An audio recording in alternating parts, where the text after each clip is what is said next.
Hello everyone, আশা করি সকলে ভালো আছেন। দাগি নিয়ে একটা ভিডিও বানিয়েছি, এখন একটা বানাচ্ছি। তো দাগি কেমন হতে পারে, গল্প কেমন? আমরা যা শুনেছি, একজন দাগি আসামি যার স্টোরি নিয়ে নির্মিত হতে পারে দাগি।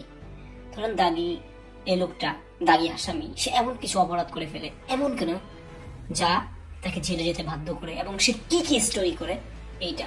এখন দাগি বলতে বোঝা যায় যে জেলে থাকে, জেলের ভিতরে তাকে বন্দি করা হয়, কিন্তু দাগি সে কেন হলো এইটাই এখানে বোঝা হবে।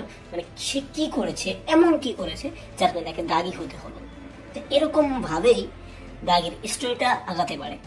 আর দাগি এত খারাপ হবে তা নয়, যদিও ডিসিস আমি সাকিবিয়ান, তারপর আমি একজন বাংলা সিনেমা প্রেমী, এর জন্যই হয়তো আমি শাকিব খানের পাশাপাশি অন্যান্য আর্টিস্টদের এই করি, এবং বিভিন্ন বলিউড টলিউডের মুভি নিয়ে আমি আলোচনা করে থাকি।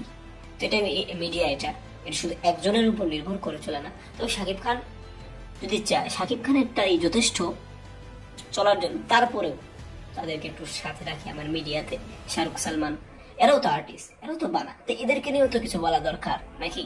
শুধু শাকিব খান বড় আর্টিস্ট, এটা আমিও স্বীকার করি, আপনিও স্বীকার করবেন। তো গল্প এরকমই হতে পারে। থ্যাংক ইউ, ধন্যবাদ ভিডিও দেখার জন্য।